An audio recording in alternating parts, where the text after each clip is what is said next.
Hey Jennifer, Hello, how are you? I'm Ragey. I've noticed in social media that is your current disposition. I have been, but also I think I shared some stuff with you this morning. I'm kind of having fun with it. Like it's Yeah, as long as you don't take it to heart, yeah. you can have fun with it. I love responding to trolls in a goofy manner. I know it's funny because when we were talking about this yesterday, it's like the advice is like don't feed the trolls, right? Yep. Like that's the general like advice, and yet there's a level of troll feeding Yes. that is like cathartic and fun Yes. when you've got them and they're just behaving ridiculously and not that I feel like I could change the mind of a troll ever, but it just feels good sometimes to Yeah. just be clearly in the right and just There's two watch things them with like that. melt down. Yes. Like I like sharing information and just because somebody else might read it. You're not going to change that person's mind, but somebody else might read it, and you have to stand up to that. But also, trolling the trolls, that's fun. That's not feeding them, that's trolling the trolls. Trolling the trolls, yeah.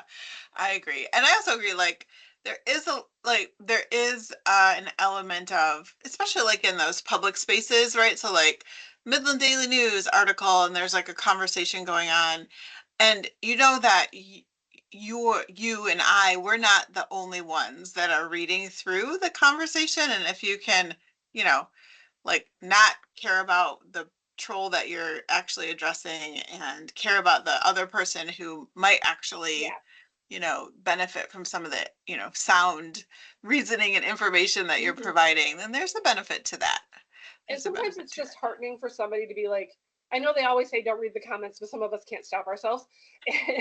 And I know a lot of people that'll go in and they'll be like, oh my gosh, it's so depressing. I saw so many comments that were bad.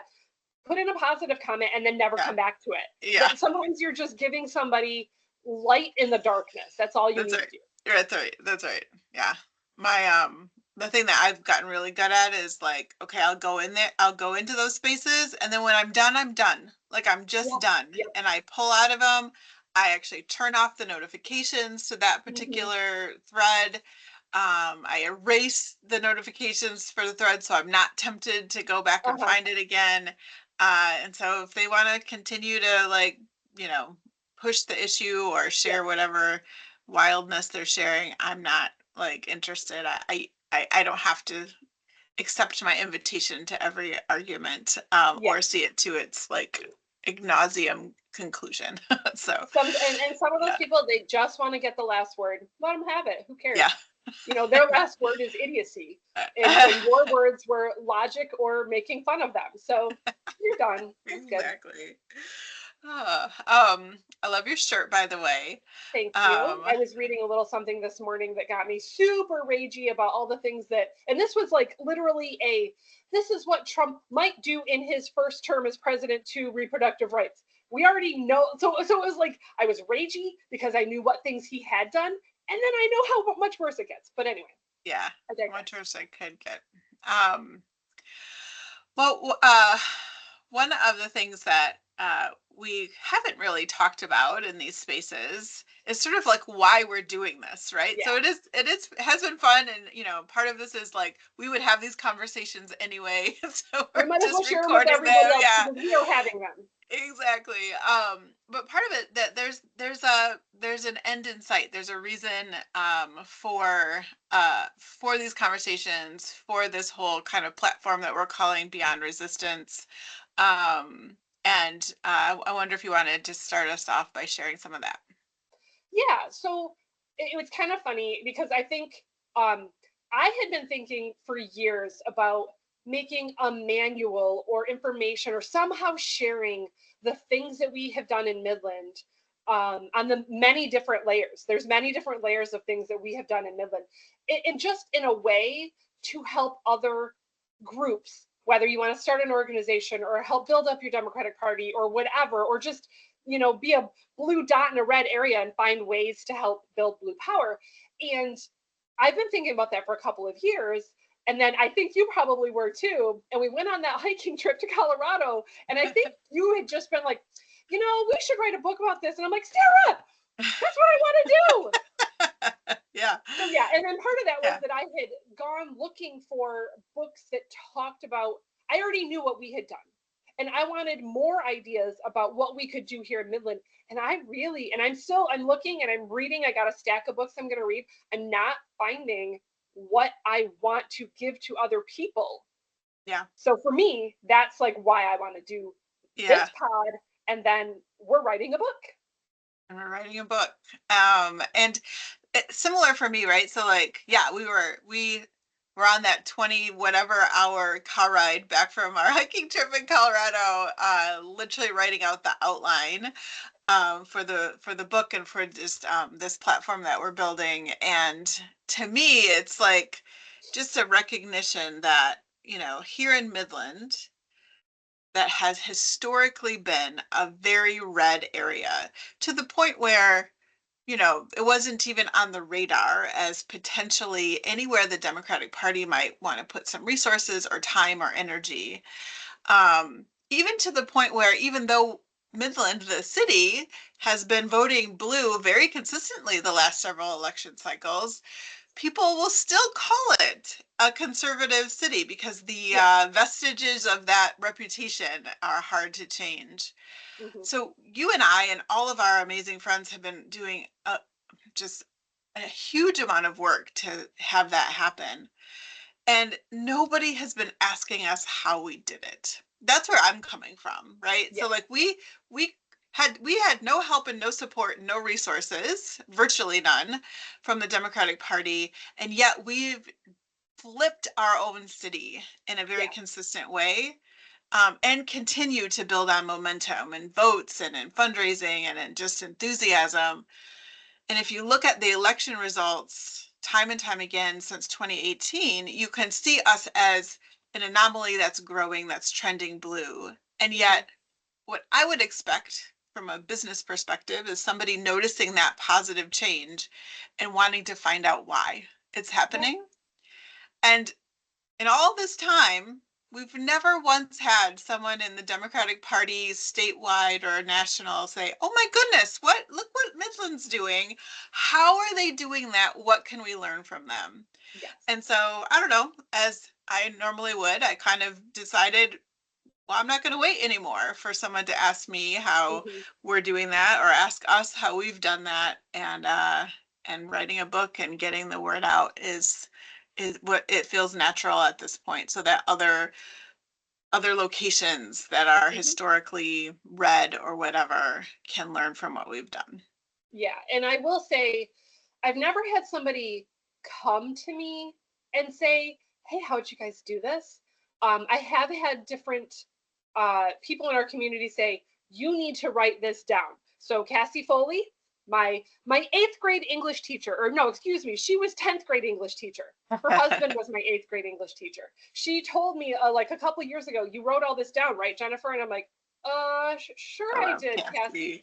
So I am now. But also, I have had conversations with people in the Michigan Democratic Party, and they did not ask me about what we've done, but I started telling them, because you have to take every opportunity you've got to talk about this stuff, and they got interested. So I don't know where that's going. Curtis Hertel specifically, who is running for the chair of the Michigan Democratic Party, he has been very receptive to a lot of the things I've had to say. I'm hoping that goes somewhere. But even if it doesn't, we're still writing this book. We're doing this podcast. We're doing the work to help other groups get the information they need to do what we did.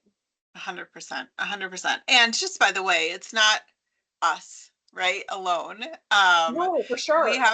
We happen to be kind of in leadership positions, and been in the kind of forefront of this work in Midland, but there's hundreds of people, friends and amazing activists and other leaders, who we've been able to like work together to organize, and not just in the Democratic Party sort of traditionally, but in other activist groups and in other ways. I think we benefit from in some ways, right? It's kind of weird to think, but like we benefit from the fact that no one in the Democratic Party was like paying attention to Midland. Mhm. So we weren't getting like the old school, like this is how you do You it. have This to do is it how this we, way. yeah, raising money looks like this and building a coalition looks like this. We were all on our own to figure all of that out. And, Which is good and bad. We well, could yeah, have good used and more bad. help for sure, but it was Oh, yeah. nice to be able to do it our own way. Yeah, nice to be able to do our own way. And we are able to do it our own way in ways that like the Democratic Party hadn't thought of or hasn't been doing or that's different. Um, and part of it that part kind of irks me a bit, right? Because like I feel like in a lot of ways the Democratic Party can be at large can be like stuck in sort of old-timey perspectives about like the Hmm. only way to raise money is to sit on the phone all day long and cold call random people, and the only way to like get to build any interest in a candidate or an issue is to go door to door and knock on Hmm. doors and kill yourself and run through, shoes right after left. And so I don't know, there's something about like we didn't have the benefit of that, like the old like historical ways of doing things to hold us Hmm. down. Agree. Yeah. Yeah. So one of the things, like, so we're writing this book, we're doing this podcast, and one of the things that I wanted to ask you about was just kind of like the grounding of all of this is a really strong community. Um, and I'd love to hear your perspective and stories about how Midland went about that and how we have even in the last couple of weeks taken that learning to our work in the current administration. Yeah, that's a very broad question. I'm gonna have to think about that for a second.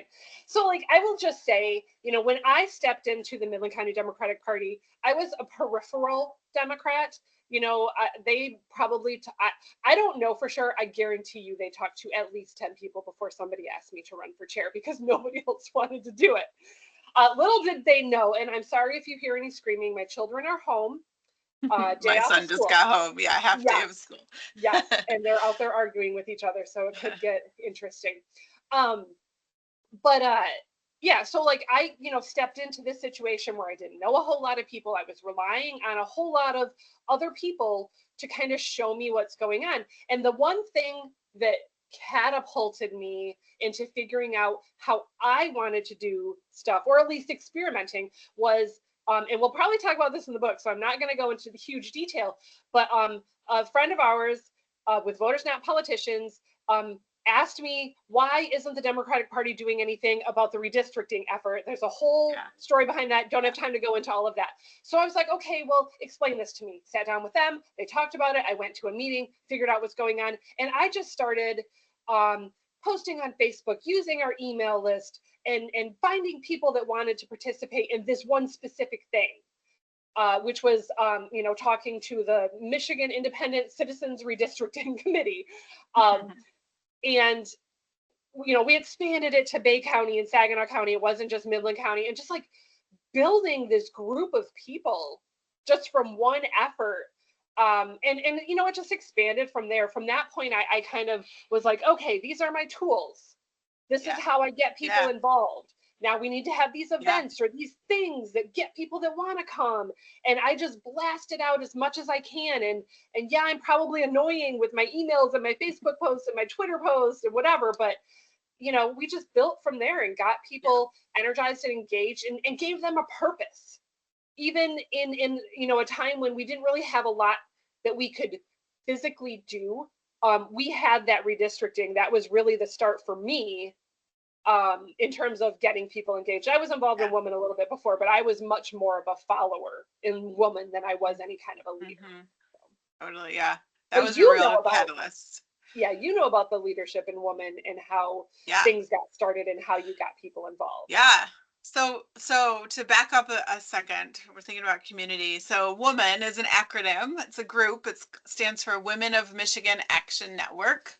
Which was And awesome, by the way. I was not involved at that point, but when I found out what that all meant, I'm like, oh my gosh, that was the coolest. yeah, it was started by two community members who no longer live in the community, right after the first election of Donald Trump. And as an aside, it's called the Woman Group, but it's open to anyone of any gender identity. And it started and I was at the very first meeting, and it started as basically a room full of people just like in shock in 2016 over what had happened with our election process, and it built from there. And I ended up joining the leadership team a couple months later, and it was all learning. And we started to grow this group of folks both in social media spaces, but also hold meetings. So what was like a handful of people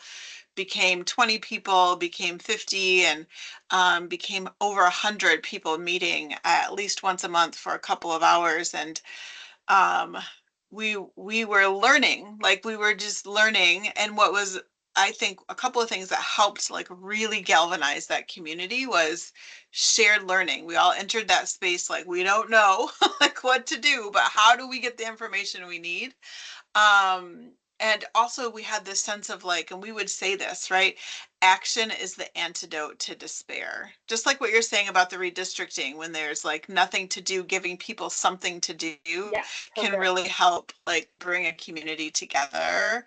So we started to take action, and we ended up, doing a lot of like protests and demonstrations and postcard writing campaigns, and learning about how to call our elected officials, and pressuring our congressman to have a town hall, and all the things that every time we did something, we built more community. And it was very funny because uh, I think in a lot of ways people thought it was like top secret at first, at least, like some kind of like political speakeasy or something. And people would come to the meeting and just kind of like whisper and say like, I brought my friend, is that okay? And all of that stuff. But I think even that helped, right, build community, Mhm. because like the word got out about it, and it felt like this very special thing. And one of the things that I just loved and still love, because it still happens every once in a while to this day, in our spaces, you would see people like notice each other, like they knew each other from outside of the woman group, like they were neighbors or coworkers or whatever. And then they would go into the women group and notice each other and be like, "Oh my gosh, I didn't Yeah. know that you liberal, or you were a Democrat," or "Oh my goodness," and just deepen their friendship and find each other. Because I mean, I heard over and over again, like, I'm the only Democrat in Midland. I'm Yes. the only Democrat in Midland. And it's in through that like community building through women, we found out that that is not true at all. There are tons of us out here, and it's just been like, and it still continues to build to this day. Mhm. And it's really a field of dreams situation, the whole if you build it they will come, Hmm. because that's what it like, the woman group had meetings and people showed up and then more people showed up, and like you Yeah, guys had like 150 to 200 people at some meetings, and it was just people really wanted an opportunity, and different people, it wasn't always the same people. yeah, And yeah. then the Midland County Democratic Party, in a way, like we've had the same situation where, it used to be the joke, and I still hear this, which just gives me the impetus to like rant at somebody. They have no idea what they're starting when they say, "Oh," when I wear my Midland County Democratic Party T-shirt, "Oh, the Midland County Democratic Party, you guys meet in a phone booth." Let me tell you, dude, and they have no idea the can of worms Yeah. are opening. But it was kind of true at one point. We did not get that many people at meetings. We got more at meetings. And then you and I, we talked about, we started our Blue Gala, which this will be the third Blue Gala this year. But when we first, 3 years ago, we're like, should we do this big fancy fundraiser at the country club? It's going to Yeah, cost us, it was a good $15,000 just to put it on, and we were nervous because yeah, that for was sure. that was it. That's what we had Yeah. of money to spend, and it was a risk, and we did it, and we got 300 people at the country club. It sold out. We had people begging for tickets. We raised like $50,000 beyond the 15 that we spent. Hmm. It's just if you build it, they will come. And that's just what's been happening here in Midland, whether we're talking about the Women of Michigan Action Network or the Midland County Democratic Party. They're kind of like this. And in some ways, women is more nonpartisan, but it's a lot of the same people. But yeah, it brings people out. It's, I've had neighbors, I've told this story before. I had a neighbor that was, she knows what signs I put out, and I was out walking one day and she's like, oh, thank you so much for putting out all of your political signs, and I have hate has no home here and that kind of stuff, and pride and whatever. She's like, I'm so proud of you. Thank you. I just love that. And I'm like, well, I can get you some. Would you like me to get you some signs? Oh, no. I couldn't do that. My neighbor down the street here, they're Republican and it would offend them. And I'm not for sure which neighbor, but she pointed at a specific house. Later on, I saw that neighbor at a pro-choice rally a few years later. And I'm like, so she thought that her neighbor was Republican. Right. And so she made a decision not to put her own politics out there because she was worried about offending. Both of them had Slotkin and Harris signs in their yard. And I'm like, nice. I encourage that. That. Yeah. Well, and to what end, right? So community building feels great, and the work that we've been doing feels really great. And I personally have hundreds and hundreds of friends that I didn't have in 2015 for sure, which has been wonderful. But to the end of actual change, right? Doing the groundwork on the ground to build community, because all of these folks getting together, noticing each other, feeling more and more courageous, right? To step forward makes their voices heard, makes other people more courageous to let their voices be heard. It creates an environment where people can change their mind, right? Where they can do something different than they've never done before in the voting booth.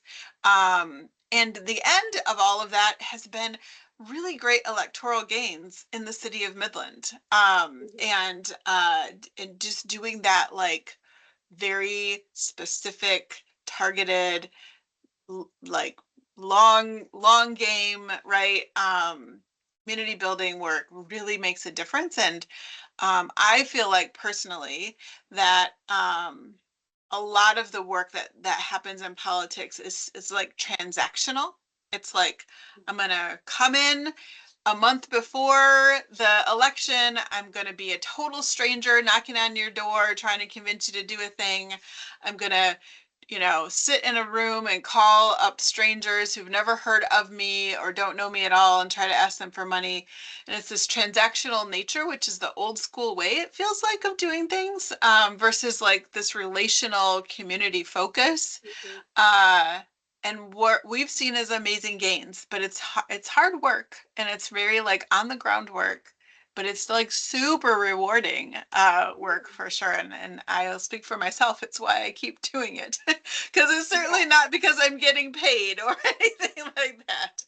Oh my gosh. The amount of time, you and I both, you have a full-time job, you have your own business, and I am currently unemployed, looking for a job. Any political people out there that want to give me a good paying job to keep doing the things I'm doing, I am here for it.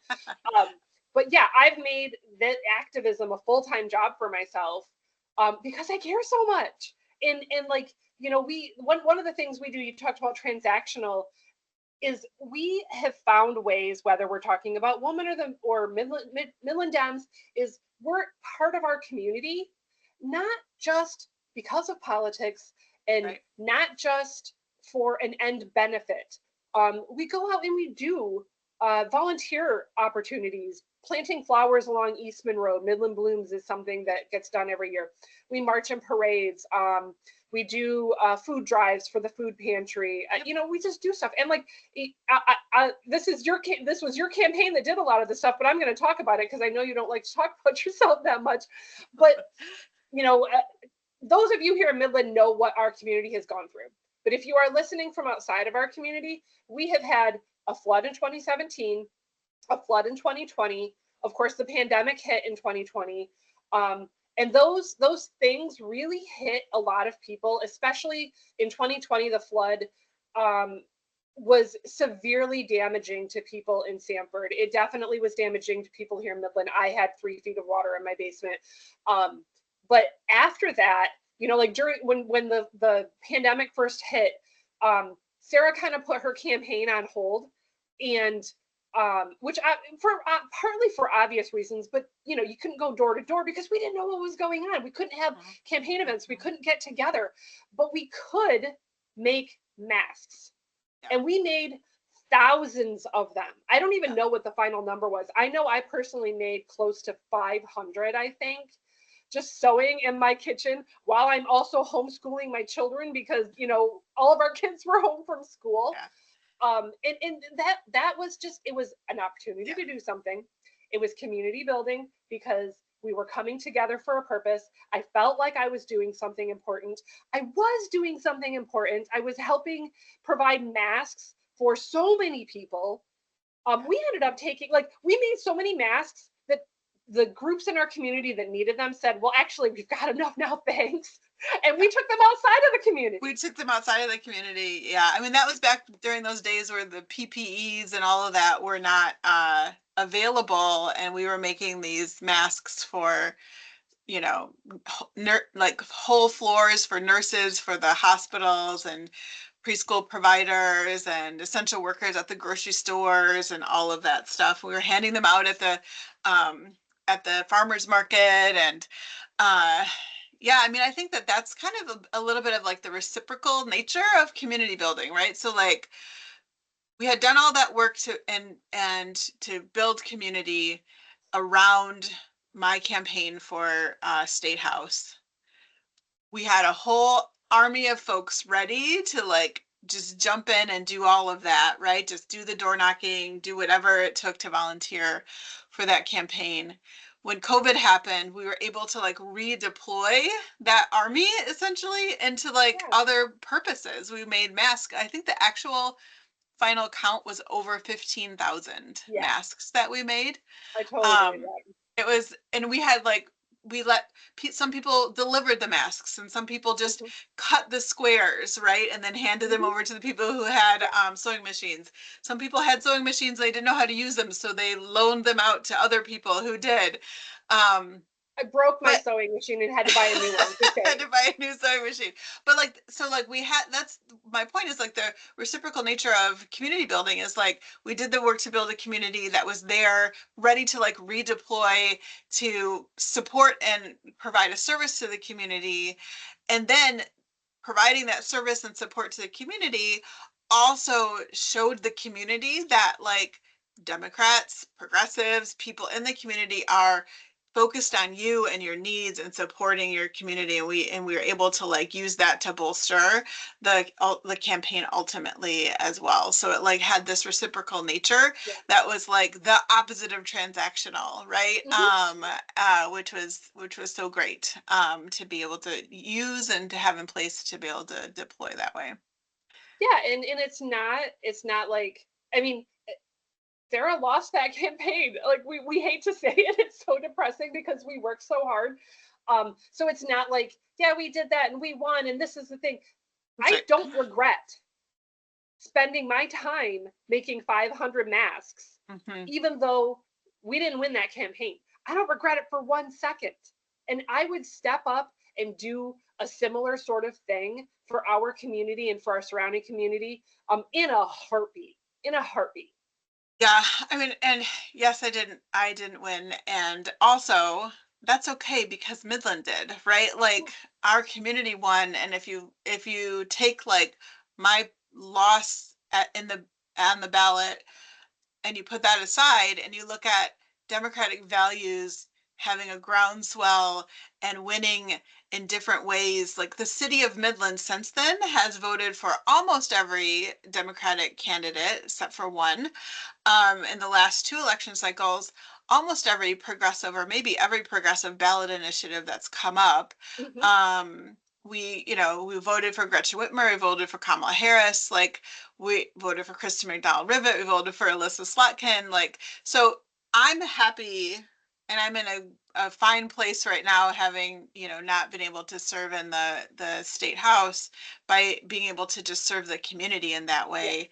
And like I always say, there are more ways to win than winning. And I feel Mhm. like Midland continues to win. And even in just the last election, that felt so disheartening, right? In a lot of ways. Like if you Yeah, look at the city of Midland, we're winning, right? yeah, Which is why we think it's important for other mhm, areas to learn from what we've yeah. done. And that shows in the data, which I'm not going to go into. I'm a total data nerd. Sarah knows I have bar charts and graphs and a data spreadsheet of what's going on. And there's huge progress happening in the city of Midland, which is affecting the county. And it's really evenly split with like around 40,000 people in the city and around 40,000 people in the county. And, Republicans are still winning that county section and Democrats are winning the city section for the most part. So now we just got to Yeah, work a little harder and get some of those county people on board with us. that's right. And we'll continue, right? Because our we have the momentum. And the last like thought I have about all this is, it feels like we're talking about something that happened in the past. Mhm. Um, but it continues to go into the future. Um, you know, when Biden was in office and we were kind of focused on electing Harris and all of that, the women group, which existed at least at first as a resistance group, Yeah. was in this place of like, well, what are we resisting now? And Mhm. do we have relevance still? Or what is the next sort of iteration of this group of people in this current climate?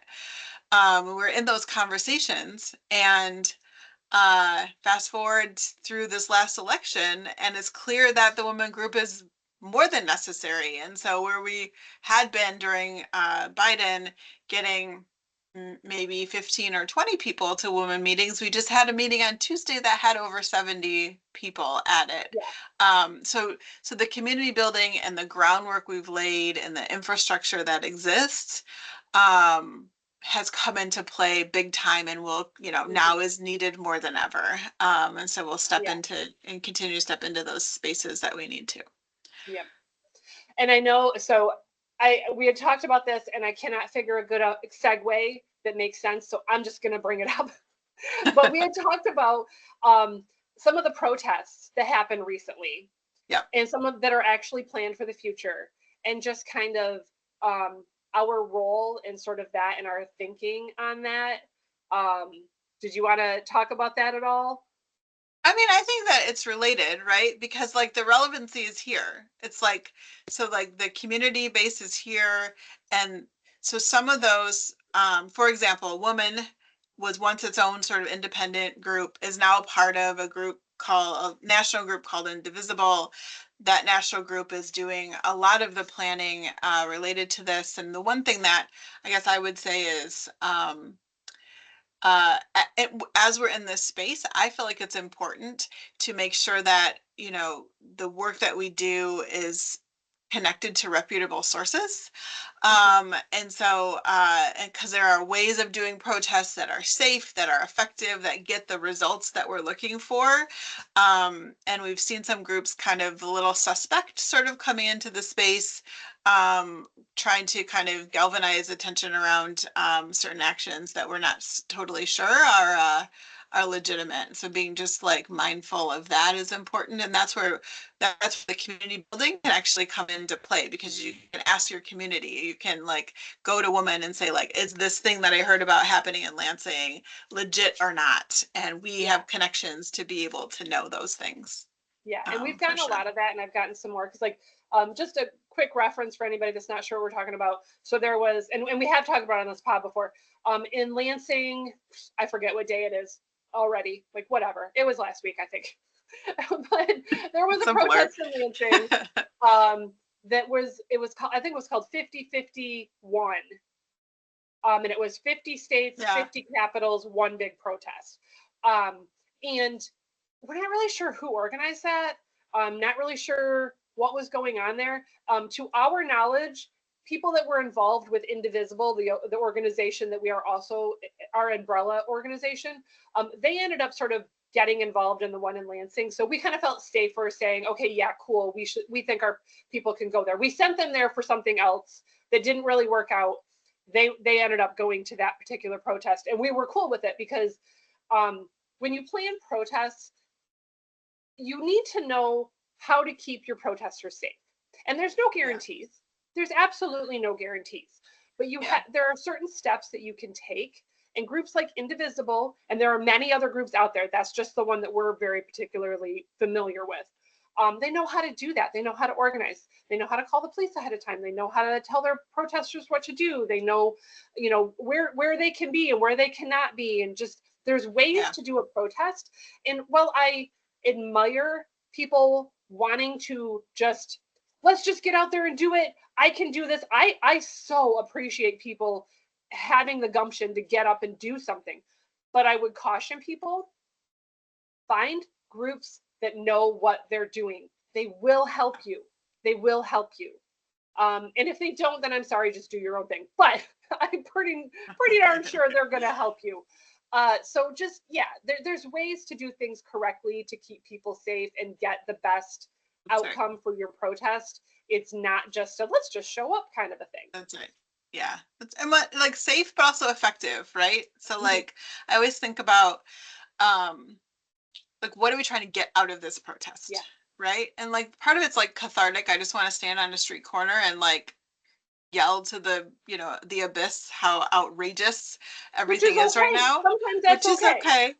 But the thing that, you think about is like, it's really not about the protest in the moment. It's about the like media coverage you're getting. It's about your ability to amplify that action in ways that are effective for change. I don't think any sort of government official has looked out their office window and saw a protest and then changed their mind about whatever it was. It's like leveraging that action in a way that helps more and more attention, more and more work that you can do to get that done. And so like if you're planning for that when you're planning a protest, then you are thinking in the most effective way, versus like going to protest, like having a fight with a Trump supporter or whatever, and getting off message, and it might feel good in the moment, but it's not doing your like movement any good. So Yeah. And then just for example, the woman group has protested John Molinar many, many times. And not once have we ever changed that man's mind. In fact, that's right. he started out like a moderate Republican, and now he's full on Kool-Aid drinking mega cult member licking Trump's boots. Like it's scary pathetic. So we've never changed his mind, but we've changed a lot of other minds, Yeah. and we've Yeah. changed minds about him. Yeah. Exactly. By the way, he had some kind of like fundraising thing out today about making sure our taxpayer dollars don't go to Social Security for undocumented people, which Yeah. is like not a thing. So it's like completely disinformation and outrageousness. Yes. And thank goodness he is not our congressman anymore, Yep. right? But unfortunately, he is still a congressman, but just not for the city of Midland. Yeah. Thanks to redistricting. Anyhow, so Jennifer, I think we have to go. I'm wondering if you have any last thoughts about just community building or any like our book or any of that stuff. Nothing off the top of my head other than check out all our social medias. We're everywhere, Beyond Resistance Pod. Read our book when it comes out, and keep listening to this pod, because that really is the purpose for me, and what I want to do is give people tools to use, whether you're an individual person, an organization, starting an organization, whatever. I want to give people tools to help them, and in the process, we're also learning more. This is not just about like, oh, we know everything. We do not. We are learning every day, and That's we right. will continue to keep putting out there, whether it's our pod, our book, whatever. We're here to help. We want to do more. Thank you, Jennifer. Totally agree. All right. Well, we'll go ahead and sign off for today, but look for us probably in another week for another episode of our podcast. All Thank right, you. awesome. Bye-bye. Bye.